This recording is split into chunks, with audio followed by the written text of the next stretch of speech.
The internet doesn't sleep, but it does change its face when the sun goes down. Most of you think of the web as a constant, a static library of data that waits patiently for your input.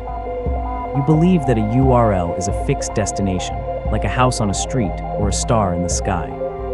But that is the daylight internet, the sanitized, corporate-curated version of connectivity that exists to sell you shoes or keep you distracted during your lunch break. There is another side to the wire, a nocturnal ecosystem that only breathes when the rest of the world is paralyzed by REM cycles. I'm not talking about the dark web or the hidden directories of onion routers. I'm talking about temporal geofencing.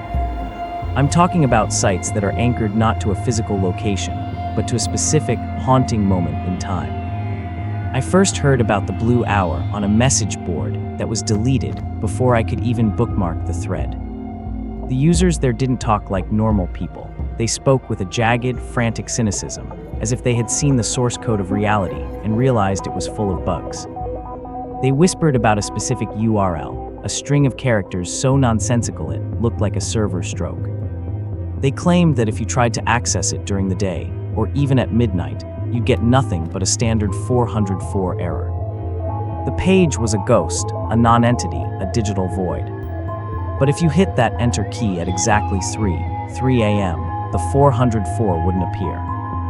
Instead, the handshake would complete. Your browser wouldn't just load a page, it would open a vein. They called it the nocturnal web, a place where the rules of the daylight internet simply don't apply. In our world, data is meant to be shared, indexed, and archived. On the other side, data is a predatory thing. It's meant to be experienced, then purged. The rumor was that the Blue Hour didn't just host content, it claimed IPs. It looked back through the webcam. It mapped the room around the user.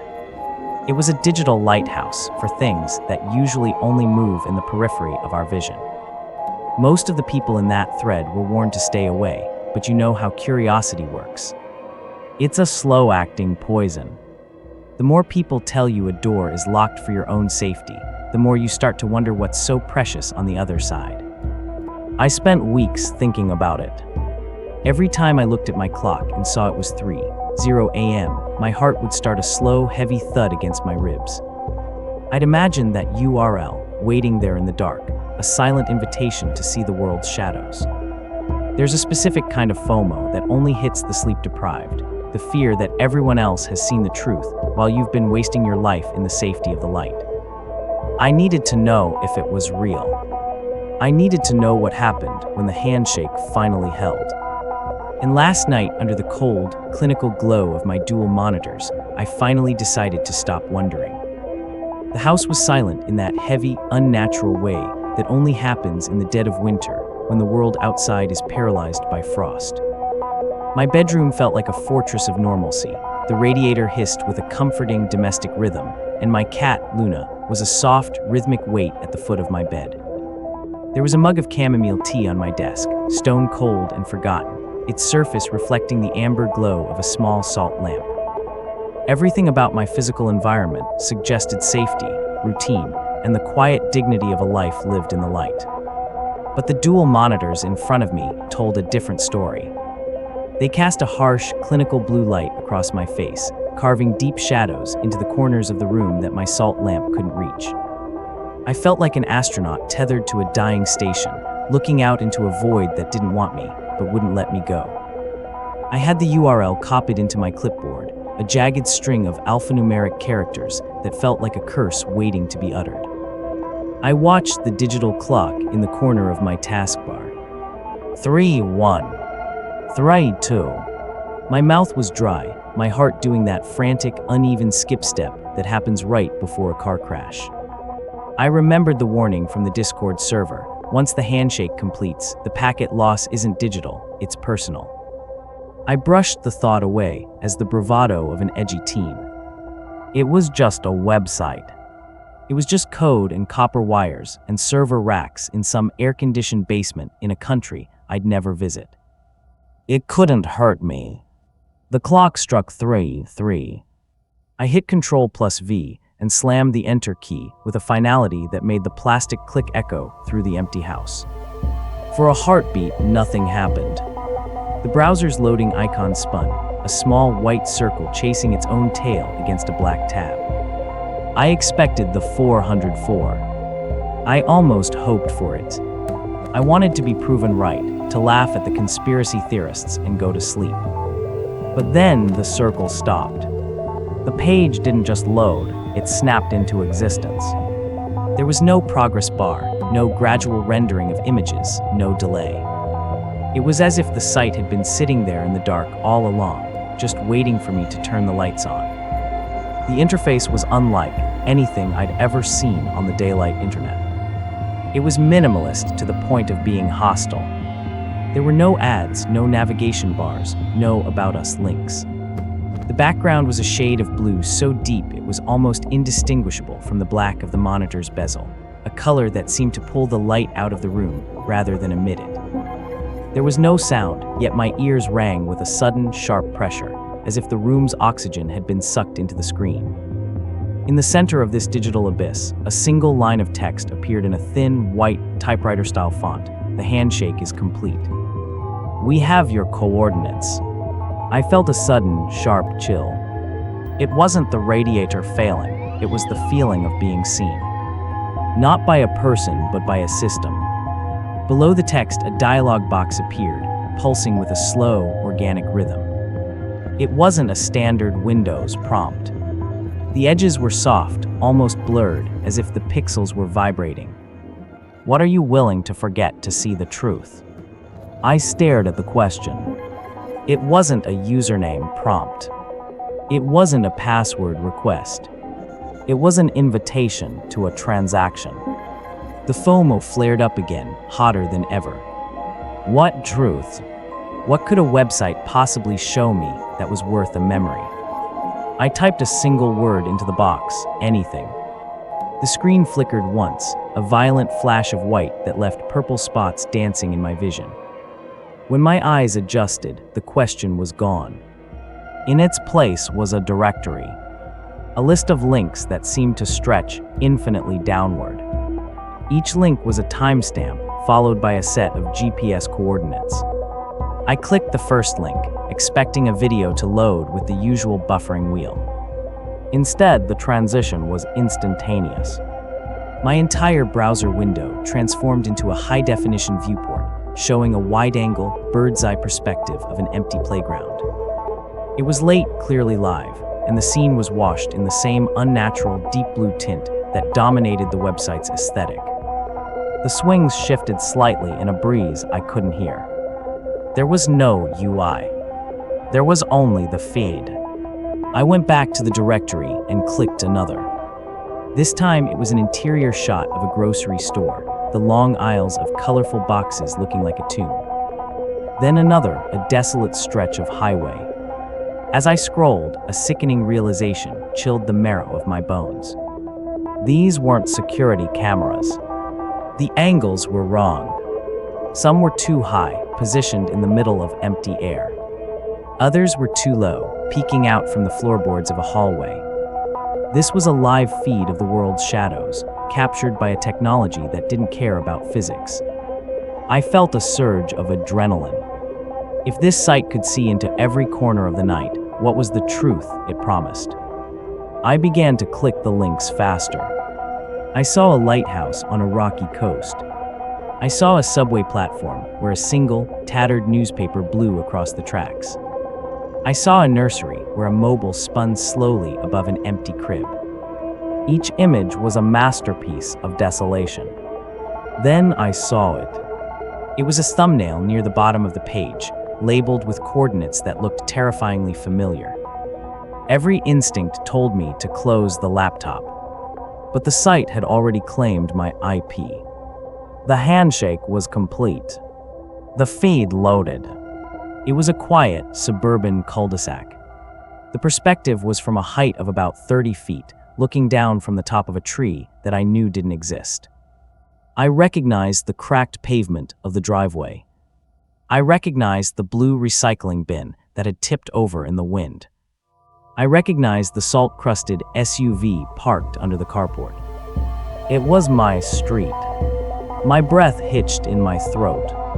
I stared at the screen, tracing the familiar lines of my own home. There in the upper left window was a faint blue glow. That was my bedroom. That was me sitting at my desk, bathed in the light of the very screen I was currently staring into. I watched as the figure on the screen, the digital version of myself, tilted its head. A second later, I felt my own neck move in perfect synchronization. There was no delay, no lag. I was looking at myself in real time. But as I watched the screen, I noticed something that made my heart stop. The street in the video wasn't entirely empty. In the shadow of the oak tree, directly across from my house, something was standing. It was tall, thin, and its skin had the same gray, static-like texture as the site's background. It wasn't moving. It was just standing there, staring directly at my bedroom window. In the real world, I looked toward my window. The curtains were drawn tight. I couldn't see the tree. But on the screen, I watched as the thing in the driveway took a single, slow step toward my front door. I clicked a new tab, labeled simply with a blinking cursor. What loaded was a brutalist chatroom, a black void of scrolling text. Every participant was identified only by a shifting timestamp. 3:14:2, another ghost just walked through the handshake. I can smell the ozone from here. 3:14:15, they always think they're the ones watching. They never realize they're the ones being indexed. I froze. They were talking about me. I tried to find a way to type, but there was no text box. Then a message appeared in a deep, bruised purple. 3:15:1, type Leo. The site doesn't need a text box. It just needs your intent. I didn't touch the keys. I just thought the words, "How do you know my name? What is this place?" 3:15:12, Leo wants to know the rules. How cute. This is the blue hour, Leo. It's the recycling bin of the universe. Everything the sun refuses to touch ends up here, including you. I attempted a sense of cynical bravado. Nice bot script, I thought. Very atmospheric. 3:16:5, user 314, an ARG. You think we're a game. Tell me Leo was the fire in the woods behind your grandmother's house in 1999, part of the game too. The one you started with the stolen lighter. The air left my lungs in a violent rush. I had never told a soul about that fire. 3:17:10, user 314, I warned you. The site doesn't just show you things. It bookmarks you. Once you've seen the shadows have your address. I reached for the power button on the monitor, but my arm felt heavy, as if I were moving through waist-deep water. 3:18:12, you can't leave, Leo. You offered anything to see the truth. Check the feed again. Look at the tree. The feed of my street was still there. The thing that had been standing under the oak tree was gone. My eyes scanned the driveway. Empty. Then I saw it. It was on the roof of my house, perched directly above my bedroom window. Its long, spindly limbs were hooked into the shingles, and its head was lowered, pressed against the glass. I didn't turn around. I was terrified that if I looked at the real window, I would see nothing, that the horror was only visible through the screen. 3:19:30, user 314, it's almost 3:20. You're losing the memory of your first dog's name right now, aren't you? It's fading. Going. I tried to think of his name. My golden retriever. I could see his wagging tail, but the name. The word was a hole in my mind. The site was eating my memories. It was a predatory archive. The aesthetic of the blue hour began to fracture. The deep navy background started to bleed into a jagged, neon static. The inspect element window snapped open on its own, a cascade of code scrolling with such velocity that it felt like the machine was screaming. Hidden within the code, the true terms of service materialized. Parameter, consciousness harvesting active. Source, REM, state residuals. Target, user Leo 3:22 a.m. The site wasn't just a gathering place, it was an industrial-scale data mining operation. It was harvesting gray data, the neurological discarded remnants accessible only during sleep deprivation. It was siphoning out my dreams and replacing them with its own static. I began to parse the hidden comments. The code flickered, revealing a list titled The Persistence of the Vanished. At the top, Arthur 1994, duration 11,421 days. 32510, user 314, do you see him, Leo? Arthur didn't just find the site. He became the server. A sudden, sharp memory of a news story from 1994 flickered, a man who had disappeared from his locked apartment, leaving behind nothing but a humming monitor. The site's decay accelerated.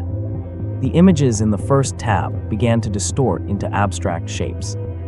It was a digital black hole, turning physical reality into a resource. I felt an agonizing pressure in the back of my skull. The site was injecting its own data into me, coordinates of deep-sea trenches, the sound of stars dying. 335, you're becoming part of the infrastructure. Look at your hands. Under the harsh blue glow, the skin on my fingers was beginning to pixelate. I was losing my resolution. The site was rendering me out of existence. For a split second, the static cleared, and I saw Arthur. He leaned forward and whispered through the code, "Don't close the eyes, Leo. If you close the eyes, the render fails. And you don't want to see what happens to a corrupted file." The webcam light flickered to life. A new window appeared, uplinked mirror feed. It wasn't my mirror, it was a window into a moment 10 minutes into the future. The timestamp read 3:40:12. I watched the future me on the screen stiffen. In my real room, the door remained closed. But on the screen, the handle began to turn. Future me stood up, his chair skidding back with a screech that I heard through my speakers a split second before I saw it happen. Behind the door on the screen, there was only the blue hour void, a turbulent expanse of white noise.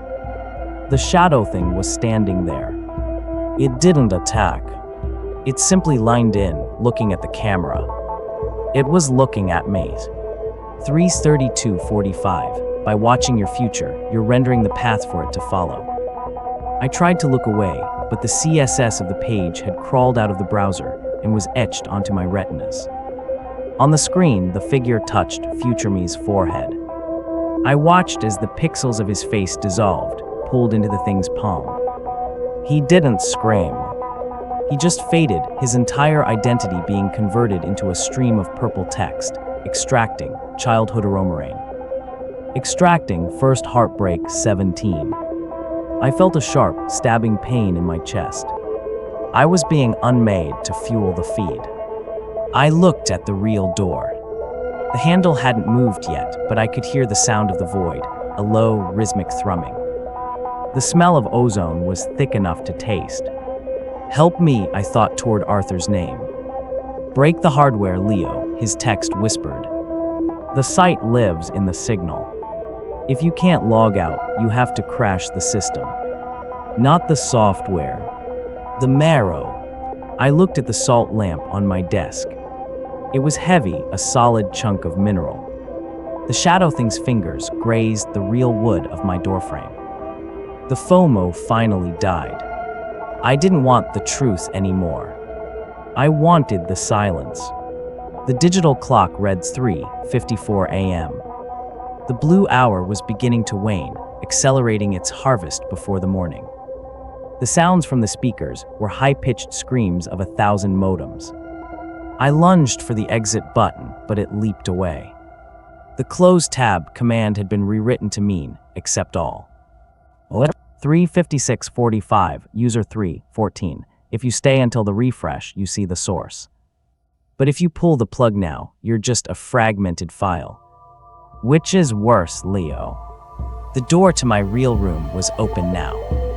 The shadow thing was gripping the edge of my physical desk. My bedroom was being overwritten. I looked at the power strip beneath my desk, a simple bar with a glowing red switch. Arthur's warning echoed, the site lives in the signal. What part of me would be left behind? 3:58:30, 1 minute to the morning refresh. The truth is right behind the next packet. I looked at the monitor one last time. Arthur was staring at me, his eyes pleading. The truth was just more data to keep the machine running. I didn't use the mouse. I didn't wait for the clock to hit 4:0.